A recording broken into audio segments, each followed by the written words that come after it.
Thank you, Tim. That was not necessary, very kind. I'm super excited to be here, and I have to call out behind every door as a current client of ours, as is Mercy Street. So fun to meet you guys and see you in the room. But as Tim said, I'm in this crazy world of nonprofit consulting. It's what I've been doing for most of my career, and actually, I'm a Dallas girl. I'm a native, so just to kind of lay the foundation there, I grew up in Richardson, went to Baylor, was a good Baptist girl, right? Sycamore Bears.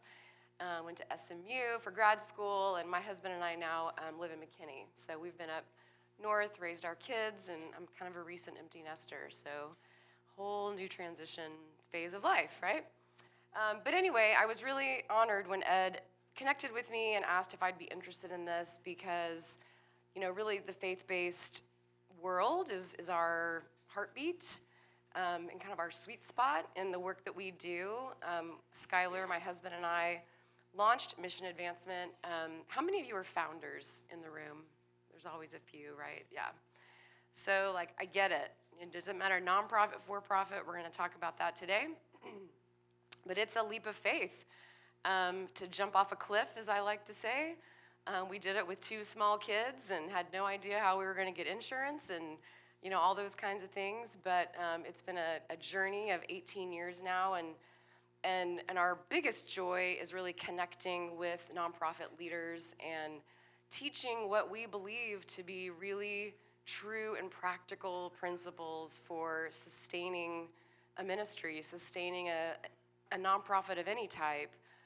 But ministry is really our heartbeat, as I said. So I'm going to talk to you today about some things that maybe are not uncomfortable, but maybe not the normal ministry speak, right? And I say that to just kind of prepare you to maybe challenge some of your thinking as somebody who is a believer and who cares a lot about making disciples and furthering the kingdom through a variety of different ways. But I also kind of have this passion for building sustainable organizations that will live on beyond you and me and hopefully for generations to come. Because I do believe that's part of our calling is, not just what I can do today, but what I can build for the future.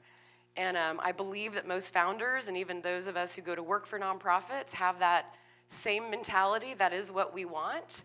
And yet there's a little bit of a tension sometimes between, the ministry sense that we almost take a vow of poverty at times and how we run an organization. So I'll get right into it, and I would love questions and dialogue. So please raise your hand, challenge me. I would love for you guys to do one of 2 things today. Because as a business person myself, I come to things like this and think, oh man, I want to take something back, right? Something that's practical or whatever. So there's going to be 2 things that I hope you will consider today. One is to maybe change the way you think about your role in your organization. And so more fundamentally, philosophically, some things to kind of ponder and chew on.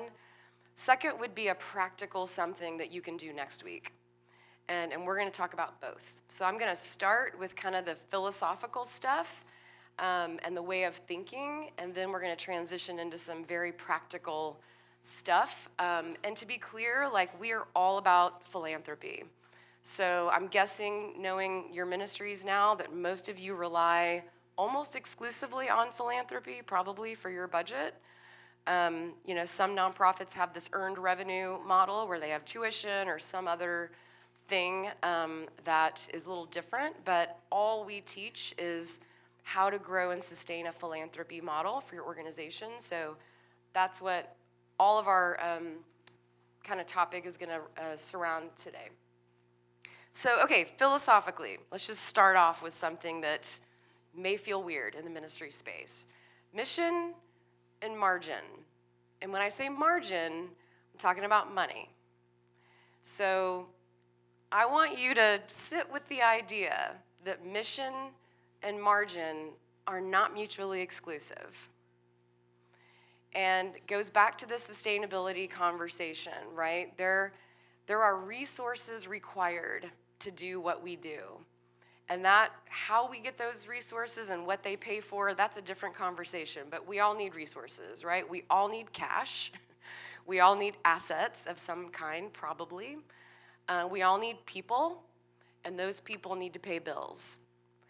And we, as business leaders, and yes, it is a business, we'll talk about that, in order to have a truly sustainable, long-lasting ministry organization, we've got to embrace the idea that financial resources are a critical component and that it is worthy of asking people to participate and give. So one of the beautiful things about the nonprofit space, in particular ministry, is you're not selling anything, right? You're not approaching a person and offering them something in return, that's personally beneficial to them, like a for-profit business may have. But you are connecting with believers, in many cases, who have a generous spirit and a generous heart. So to offer them an opportunity to direct that generosity towards something that you know and believe to be life-impacting is a fantastic thing. So this idea of fundraising as being uncomfortable or being salesy or being, not appropriate at certain times, I just want to kind of ask you to put all that aside and to really think about it as there are people in this community and beyond who desire to see kingdom impact and who have resources available to further that. And you're just trying to connect those dots with people who already have a heart and a spirit for it, right? So mission and margin can go together, and margin's not a dirty word. And that's one of the things I want to challenge you on today, if that's potentially a way of thinking that may come into your brain. Here's the other one. Nonprofit is a tax status, right? You are a corporation. If you have a 501c3 organization, which I assume you do, you are a corporation. It's called a nonprofit corporation that has tax-exempt status, right? That actually requires some additional things you have to do, additional filings, board governance, and things that, are required to do that. But it's a corporation. It's a business. So just like a for-profit business, there is a strategy to sustaining and growing that business in a healthy way that can very much mirror what people in the for-profit space do. So I like to share this in particular with board members. Do we have board members? Well, there were a few here today. Yeah, great. Because it always kind of is amazing to me to walk into a boardroom, many times with very accomplished business people in their own right, who come into a boardroom and have a completely different view of how a nonprofit organization should grow and sustain. For example, we should run this on the backs of volunteers.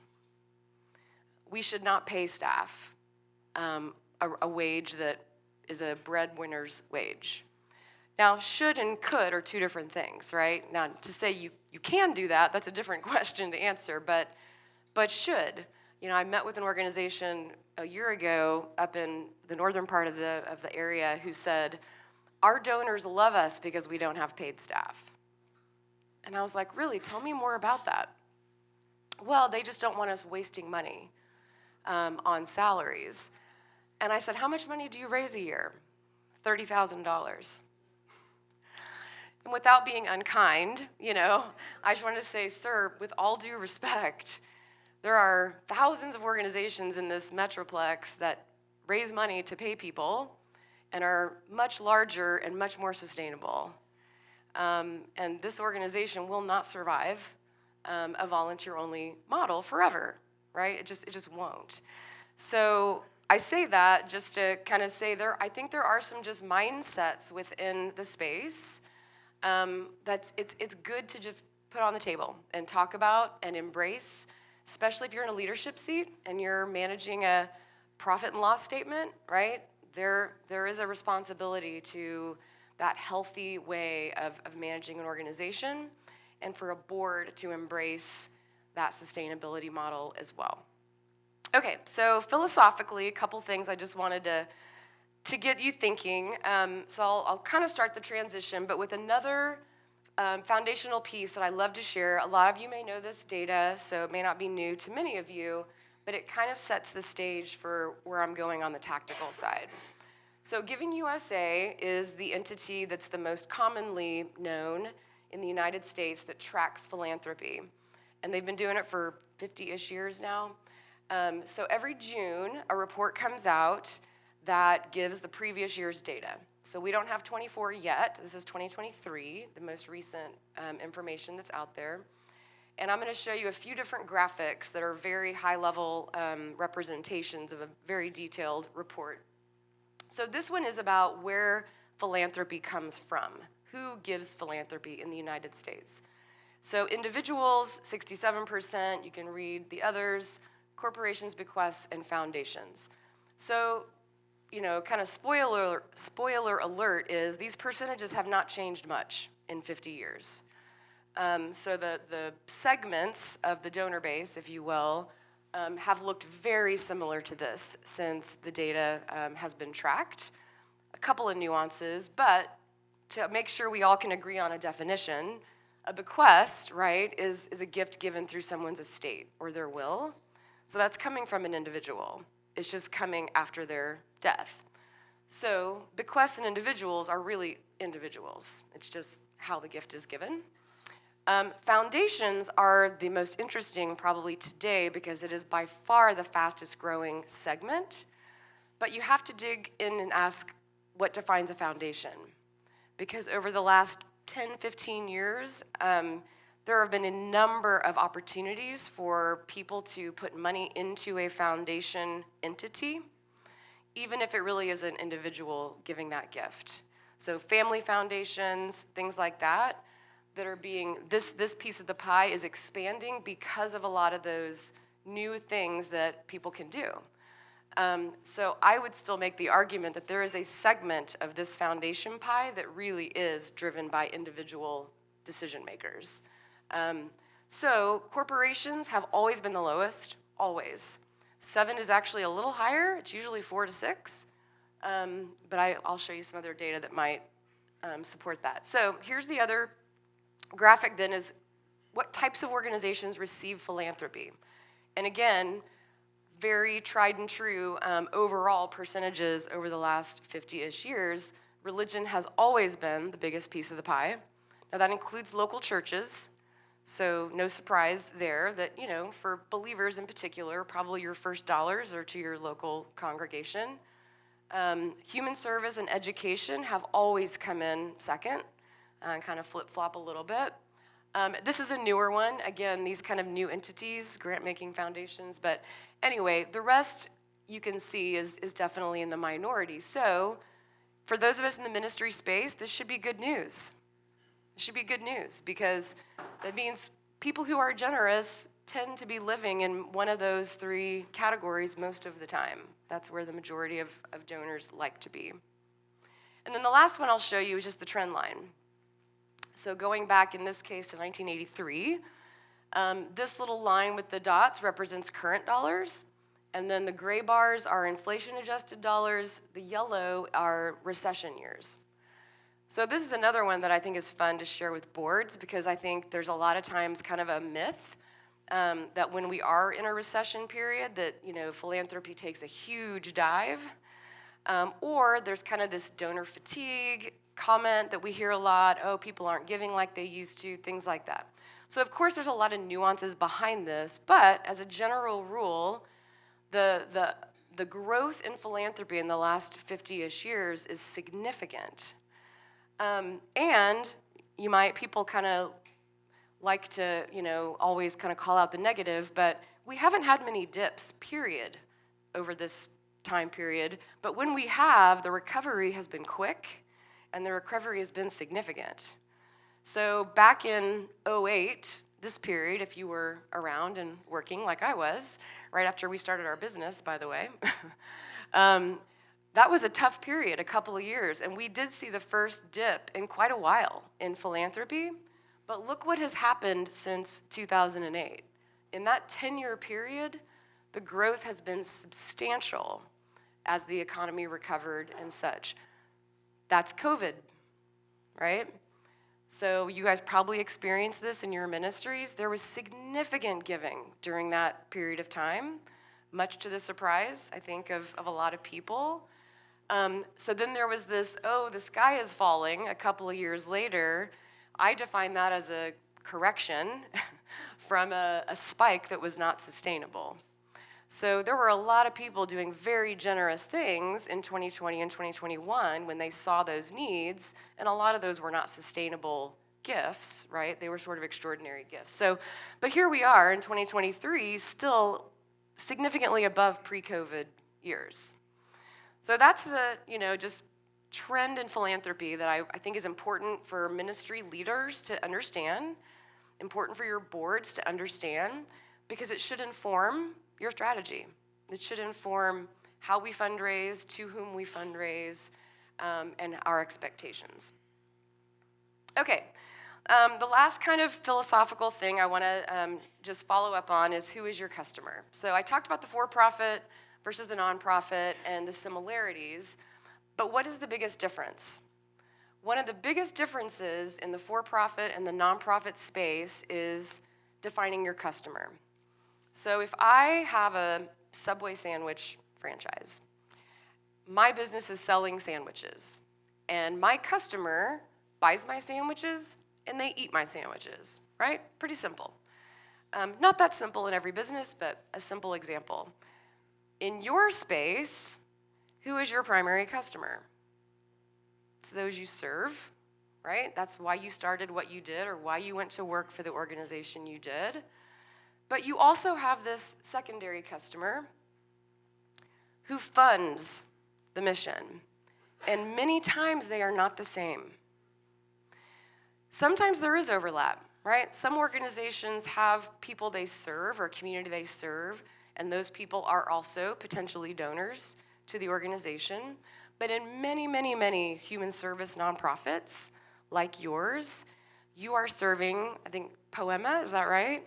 Yeah, if you guys don't win the drawing, then something's wrong, right? Like you guys are completely stacked to the competition. But in your space, right, there's probably almost no overlap in those you are serving every day and the donors who are funding your mission. So this is a really important, just fundamental understanding that you all live every day. But when we talk about development or fundraising, I'm using development in that sense, that is the role of fundraising. That is the role of development, is to serve that other customer. Because without that second customer, you cannot serve your primary one. And in many organizations, especially larger organizations, there tends to be a little bit of this like tension between the program staff and the development staff because, well, donors should just give because we need them to give. We shouldn't have to tell stories. We shouldn't have to give them tours. We shouldn't have to name your thing, right? And the development staff is saying, no, we need to connect with these people. We need to show them what's happening. We want to introduce them to, hopefully, our program staff and other leaders, because serving that customer is essential to carrying out the reason that we're here. And so just acknowledging this is sometimes an important piece, just organizationally, to have this conversation. Because you want those in your program team who are kind of boots on the ground on that side to not like, in an unhealthy way, give in to what a donor might want, but you want them to understand how critical that donor is to the work that we're doing. And so there's examples, right, that can be negative in that way. You don't want a donor dictating your program ever. And sometimes you need to walk away from a donor if it's not a fit for what you're doing. But most donors, going back to the original These are people who are generous. These are people who care. These are people who want to make impact. Their motivation is, how can I help you? And the more that we tell them how it works, introduce them to the people, show them behind the scenes, the better they understand.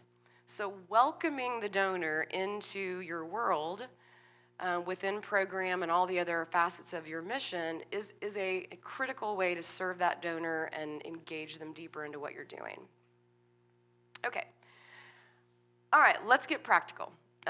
So now I'm going to share with you some kind of tactical things that, from our perspective, are tried and true to any healthy fundraising strategy. So whether you're a small organization with maybe paid staff, maybe not, and you're kind of in that space, or looks like YWAM, you guys are pretty big, right? Pretty big organization.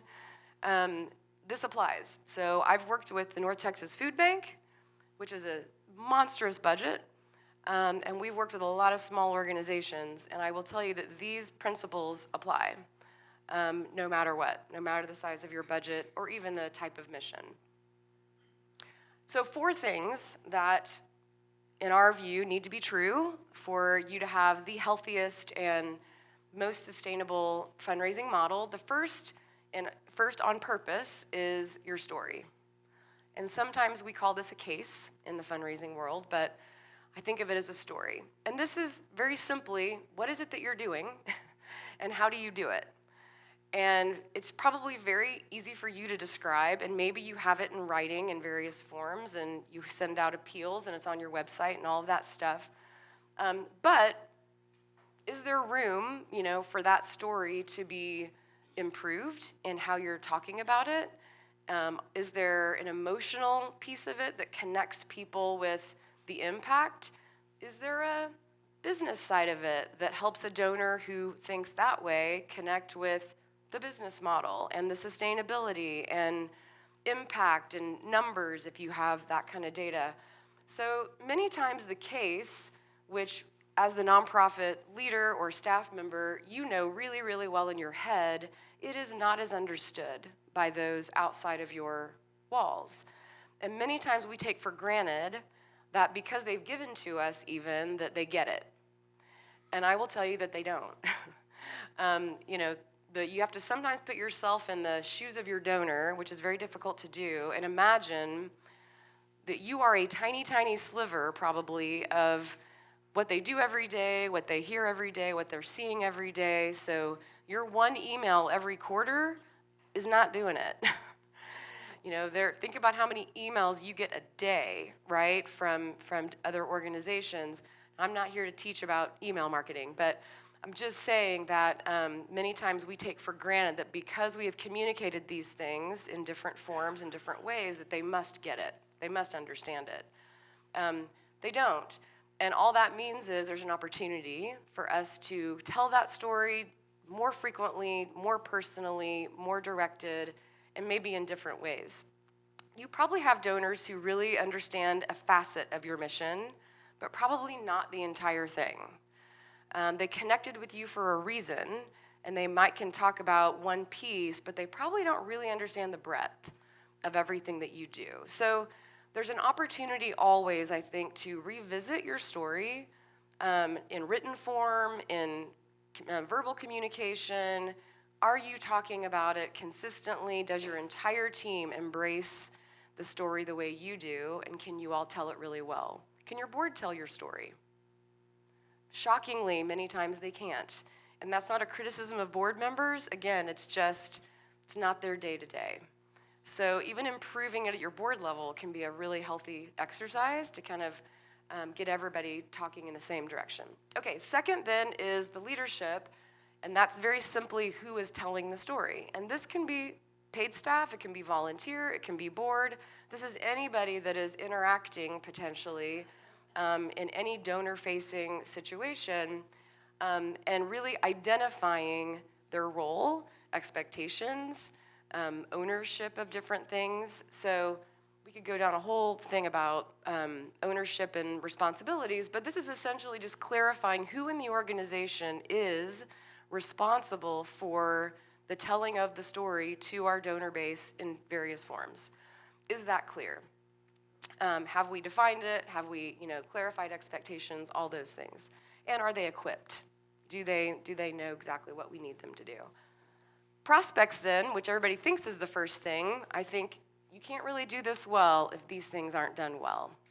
So once we know we've got a really clear and compelling story, and we know we have people to tell that story and are good at it and equipped, now who are we talking to? And we're going to talk a little bit more about this, but you can't talk to everybody. You can't talk to everybody all the time, especially when you have limited resources, which you all do to some degree, right? So you've got to figure out a strategy to segment your donor development work to where you are spending your time on the highest value return. So we'll get into that a little more. And then last is the plan, which really is just about your calendar. So are you doing 8 events a year? Do you have 15 appeals every year? Is it manageable? Is it right for you, given the size of your organization, your staff, and all those things? So just having a very clear plan, essentially, for how the fundraising message is shared and when and how and all of that. Just developing a clear calendar is important as well. Okay, so I'm going to share 5 things with you today that are very tactical, and hopefully at least one of them will apply to you. And I'm going to start with one of my, probably the biggest hot button in nonprofit fundraising, which is events. How many of you have a special event of some kind? Yeah, gala, golf tournament, something like that, yeah. So we all kind of understand, right, this world of events, and many times it is a way, that nonprofits begin fundraising, especially when they're young, and get to know donors and get people together. There's a lot of reasons that events can be a very important part of a development strategy. However, many events are too time-consuming. They don't raise enough money. They don't connect your donors to your mission. They take an enormous amount of time and attention that could be directed into other things. So if you're going to have an event, I would just ask you to consider, I see a lot of smirks in the room, so you guys know what I'm talking about, right? You've had this conversation. So how can you create a healthy event model for your organization? Because everybody's a little different. So I would just give you these talking points. First of all, they can be really good relationship starters. So if part of your event model is finding new donors, then that's fantastic. My question would be, are you measuring that? Are you able to say that we got 15 new donors at our event? I mean, that's just a simple way to at least measure. And is it easy? Is it easy for folks to come? Is it the right model? Is it the right place to meet the donors you want to meet? Does the model lend itself to that? Reducing your expectations of the financial outcome, again, that may sound crazy because that's the primary thing that we focus on. But if it's the only thing you focus on, it's probably not serving you well, is what I would say. So again, I was with an organization yesterday in town. They have a big gala. They are raising in that gala somewhere between $500,000 and $600,000, and they're spending almost $300,000. And I just said, look, here's the litmus test I would give you. Are you comfortable saying to your donor who gives you $25,000 to sponsor that half of that money is going to expenses? If you are, then that's okay. And there may be events where you are because the event has other objectives, and so we get that. But if you're not comfortable saying that, then I think you need to retool the model and figure out what you are comfortable with, and then let's kind of think about ways to make adjustments or change the strategy so that it is acceptable to you. So I say all of that, and they're very much wanting to, remove this event and don't know how to do it because it's still a lot of money, right? I mean, it's $300,000 of their budget every year is not easy to say, well, how are we going to do that differently next year? So what else can you measure that is meaningful to you if you're going to spend the hundreds of thousands potentially on an event to say it's worth it? It's worth it for us as an organization because we also achieve these things. This is a huge hot button of mine, but make them mission-centric. And what do I mean by that? There are many events that you can go to, and you could very easily attend and leave and not remember what organization it was for. And some event models lend themselves better to being able to very clearly, tell your story and engage the people there with what you're doing. Some are very difficult. And again, it's just a question to ask. It's not necessarily it has to be right or wrong, but for your organization, is your event allowing you to tell your story in a way that people are truly connecting and understanding what it is that you do? So an example, an organization several years ago I worked with, they have a 5K. And so I was challenging them a little bit on the effectiveness of that 5K because it's very labor intensive, as you can imagine, very expensive to go through like the city and all those things you have to do to block streets and all that stuff. And they were struggling with it not raising as much money as they wanted it to. And so I said, look, let me just be candid with you. I used to be a runner, definitely not anymore. But I went through a season where I was training and did a marathon, all those kinds of things. And I was like, here's the point of view from me as a participant.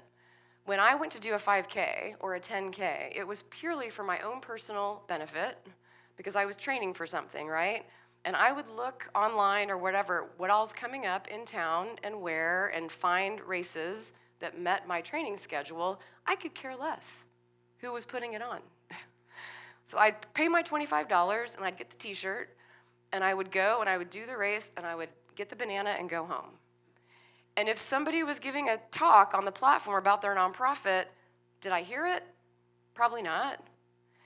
And that's not to say it's not a good effort, but I'm just saying I'm not your audience. And yet I'm the one coming, right? I'm the one you're trying to get to show up. Are you going to engage me as a donor later? Probably not. Probably not. So I call that just like a one and done, You did it, you got this much in your bank account, you spent this much time, you spent this much money, and now you're moving on. So that's kind of an extreme example. I won't pick on any other models, but just consider that as you think about your events. So just kind of wrap this up then, critically, you need a plan to transition event donors into other strategies. So this is another just like if you're going to spend the money and you're going to spend the time, are donors able to interact with you post-event in other ways? Or is it just you see them once a year at the gala and you hope they come, right?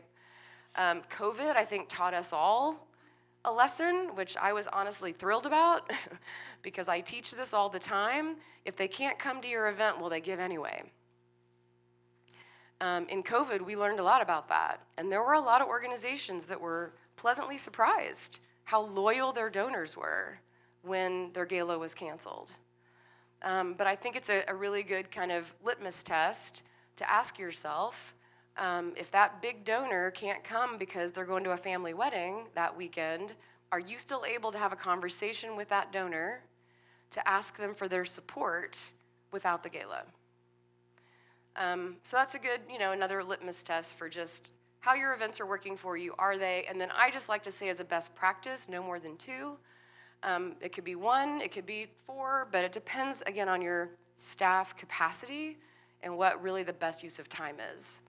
So I kind of like the idea that fall and spring or summer, winter, whatever makes sense for you, but more than that is probably a stretch unless you're a very large organization that has a big team. Okay, number 2. So aligned strategies, what I mean by this, so this is, you guys have probably all seen kind of some version of a development pyramid. I want to share it with you the way that we like to teach it, which, as Tim said earlier, is all going to be centered on relationships. So again, every donor base of every size organization has some version of this going on. Doesn't matter how big or how small. So I like to use the analogy of our personal relationships as a way to kind of think about how it applies in your organization. So if you think about your own personal sphere, right? Forget work for a minute. we all probably have a larger number of people that we're connected to through social media. I used to call this my Christmas card list, which just shows you my age. Today I call it my social media friends, right? But some of you may be super active and have hundreds or thousands, I don't know. But we probably have this represents more people, right, down here. As we go up the pyramid, it represents deeper relationships. So think about your own world, your own circles of friends. As you move up the pyramid, think about people that you interact with, probably because you have something in common. So this could be friends from church, this could be neighbors, but people you probably see on a regular basis because you're running in similar circles. As you go up then, you might have some group friends that again are smaller number, you see more frequently, and there's a deeper connection. And then you can see where I'm headed on and on. But what happens when life changes and it runs out, the reciprocation of the relationship changes. So I just told you guys I'm a recent empty nester. If anyone's been through that and your kids are gone and you were, like my son's an ice hockey player. I know, weird in Dallas, but, and like travel and all the things. And so my world for a long time was the hockey parents. We went on trips together. We were at the rink multiple nights a week, right? These are my people. Then they graduate. I haven't seen those people in 2 years, right? And it's a little jarring when life changes that way, and the people who fit into these categories, suddenly, I got to work really hard to get together with that couple or that person. So in a similar way, our development operations have a same kind of function. So how many of you have a database in your organization of some size, right? So a lot of us today have a database, and that's the bottom of our pyramid. I call that our, the social media friends in development. And we use strategies with our entire database, usually aimed at like acquiring new people, appeals, right? Maybe online, some events maybe in this category, but it's very transactional. So the idea here is that I'm communicating out, and I'm really hoping they communicate back. But that's about it. So I'm hoping that works, but it's a mass marketing type strategy. And we all need pieces of that in the development world. But what most organizations don't spend as much time and energy on is segmenting your donors in this direction. So who are the donors that you can build a relationship with in some form? Maybe it's just through phone or voice-to-voice or text or whatever, and really begin to focus on retention and identifying what they care about, things like that with a small group. Even deeper, which donors should you really be in a relationship with one-to-one? So I'm going to coffee, lunch, I know about their family, like there really is a connection deeper with me as the leader and as with my organization. And here I want to actually involve them very specifically perhaps in projects. It's what I was kind of talking about earlier, right? Pulling the curtain back a little bit. You can't do this with your entire database. So defining, some form of segments is the best way to begin to prioritize as the leader. Who do I spend time with? Where is my time and attention in terms of development strategy, and my team if you have a development team. Up here, if you've ever been through a capital campaign, this is where capital gifts come from. They don't come from new donors, rarely. There may be an exception or two. We do a lot of work in that space, and there's a lot of people who will say, well, our donors have already given us all that they can. We need to find new people to go fund this $20 million project. And so we have to kind of kindly say, that's really probably not going to happen. But the people who are going to do that are probably people who've been in some form of relationship with you for a period of time because they know you, they trust you, right? They've already bought in, and now you're asking them to do something extraordinary. At the very, very tippy top is where we typically find planned giving or bequests. So there's these great stories that come out in the news about, a librarian that left $1 million and nobody had any idea, and those are great feel-good stories. The truth is, most bequests come as a result of a long history of relationship and trust. So if you want to start a planned giving program, start doing this. This is what I would say. So this makes sense? Yeah. And I think, again, kind of equating it to your own personal life really helps think about, what do I expect? I like to say, if I call somebody 2 or 3 times and try to get lunch and I get a no, I can't, later, whatever, eventually I quit trying because the reciprocation is not there. And that's what it really is about, is just the reciprocal nature of how we interact with folks and who engages with us and the quality of that relationship. Okay, so this aligned strategies then is all about building our fundraising strategies to move people from one part of the pyramid to another, essentially. So as an event strategy, you might say, well, we're going to bring new people in and they're going to become donors. And that's our event strategy. And that's great. But I would question, is it a part of a bigger strategy? Because if they come to your event and they become a donor, then what? Then what are we doing? How do we engage them deeper? How are we communicating with them? Can we invite them to other things to, give to our mission in other ways? So it's thinking about the pyramid now going horizontally and just thinking, is our mass marketing strategy informing our event strategy or other things we may do? And is that built to really then begin building relationships with people in deeper ways so that we can increase giving and grow the revenue model? Okay, third is board. And again, this is one of my favorite topics because I love boards, I love board members, and I love challenging sometimes the way of thinking. So people ask me this all the time. What are board expectations? How much should they give? What should they do? What should they not do? All that stuff. This is the simplest way I know how to frame it because it depends a lot on the size of the organization and what you need from a board at any given time in the life of the work. So number one, without question, is leadership by example. And what I really mean by that, and what I would say to any board member, is you should expect that anybody outside, it's like a concentric circle model. Think of the board as sort of the middle of the concentric circle, and then other stakeholders, whether it's donors or partners, that are kind of outside of that, right? That anybody outside of the concentric circle believes that as the middle of the concentric circle, that you are the most invested, you are the most bought in to this mission, and that you're not asking people out here to do something that you're not willing to do. And that could apply to a lot of different things. That doesn't mean that every board member needs to give you millions of dollars. That's not realistic, and you want a diverse board for many reasons, right? So that's not where I'm headed. But many times boards will say, well, we don't really do fundraising. That's not really our role. We're a management board or a working board or something like that. And I say, yes, you are. You may not think you're a fundraising board, but as a fiduciary of the organization, which is a duty of the board, right, you own the financial model of this organization. And if the model includes philanthropy, then you must at least embrace it, understand it, and participate in it in an appropriate way.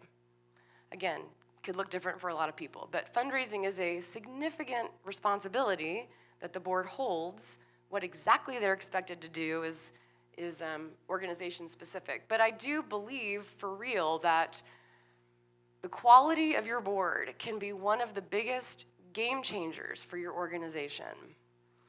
And if that's a takeaway today, is just really looking at the engagement and the quality and the profile of your board, there's some really practical ways that I can share with you to kind of improve that and talk with your board about it. But getting the right people around that table can change the trajectory of your organization in many facets. So from my perspective, what an engaged board should look like, number one, they should have conviction for your mission. And that sounds a little silly, but I've been around a lot of boards where people are there because their employer requires them to volunteer. Maybe they represent a company and you want that company, and so you ask that company to give you a person, but there's really not an investment in what you do. And I would just tell you that's not a board seat. There are people you can utilize for other reasons that don't take up a seat on your governing board, but if there is not conviction for your mission, you are missing a really critical element of their not just willingness, but really ability to engage with you. So conviction for the mission, they need to be a donor. They need to be a personal donor. And again, I don't care if they give $10 or thousands of dollars, their company gift doesn't count. If they work for Frito-Lay and the Frito-Lay sponsors, that's wonderful. That's a wonderful thing they can bring to you, but they also should be a donor at some level. And that's where this kind of comes into play. If they philanthropically, are you one of their top 3 to 5 organizations, philanthropically? If they are giving bigger dollars to 6, 7, 8 other organizations beside yours, I would just question, is the board seat the right seat? I've met with board members who said, well, I give my time and my talents. I don't give my treasure. I was like, well, I respect that, but I don't think that's the definition of a board member in this setting. So sometimes this is an interesting question to just kind of think about, when you got people who are on a lot of boards, and you may want them because of their board service or connection to other things, but if you're not at least in this kind of 3 to 5 in their priority, I would just question, again, whether their engagement with you at that level is going to be their best energy. They should be introducing networks when they can, and they should be impassioned volunteers. And again, this definition is going to look different for every organization. So these are my top 5 for engaged board members that really a person of any demographic, any background, any socioeconomic status can achieve. So it should not be exclusive to just folks that may, in your mind, be like the ideal. Okay, 2 more quickly. Realistic financial benchmarks. I'm going to run through this fast because we are out of time. Oh, what happened? Oh my goodness. Okay, well, oh, there it is. Okay, 3 things very quickly. Retention of your donors, growth in your donors, new donors, in that order, right? Think about the pyramid. Acquire, acquire, acquire, acquire. A lot of times that's our mantra. We need 100 new people, 200 new people. And I would say, what are you doing with your current people? If you think about that philanthropy data and the giving trend, they're still giving. They're still giving. Are they giving to you? If not, why not? Are we talking to them, et cetera? So I always look at retention first of your donor base, and then second, growth opportunities, and then how much time do we spend on new donors. Okay, the last piece then, so retention, why do I care? It really is a reflection of these things. Again, back to donors are still giving, so if they're not giving to you over and over, is there a disconnect somewhere? And then the last thing is just this relationship-based model. So just very simply, we want to move people away from a transactional relationship deeper into a one-to-one relationship where they know me and I know them. And over time, that becomes what we think of as transformational, which are those extraordinary opportunities and bigger things. So major gifts, relational gifts, these are some talking points. I'm happy to share my slides. So if you want to just know that, you don't have to write anything down. So this is just kind of the one-to-one relationship model. Why do we ask donors to give specific gifts? This sounds very silly, but you need specific gifts. You need specific things in your organization, and savvy donors expect this. So I've seen donors say, well, how much do you need? Right? Well, what is it that you need? They may think a meaningful gift is $5,000, and maybe that is, but maybe you need 50. And that's what you want that donor to give. You got to give them something to respond to, right? So being specific is actually a really helpful, and we like to say that hope is not a strategy, because too many times we hope they do it, but we don't actually ask. Okay, so deeper with fewer, this is kind of easy to imagine. This is back to the segmentation. How do we identify those that we should spend more time with? In short, we make it about the donor. And this is my last slide, but this is what I would say, what we call donor-centric as opposed to budget-centric. So your budget's great. You need to look at your budget and where dollars are falling in, but more importantly is looking at the individual donor and how they are behaving. If they give to your gala one year and your program the next year, it doesn't really matter to you, right? It's the same gift. So really looking at your top segments of donors and the retention of those groups as the primary driver, as opposed to, well, how did our event do, or how did North Texas Giving Day do, or all those things. We really want to look at how our donors are giving and if we're retaining those donors year over year. Probably more than 50% of your budget comes from 100 sources or less, probably. That's a great exercise to do. And that's a great way to think about where should I be spending my time if that group of people makes such a difference.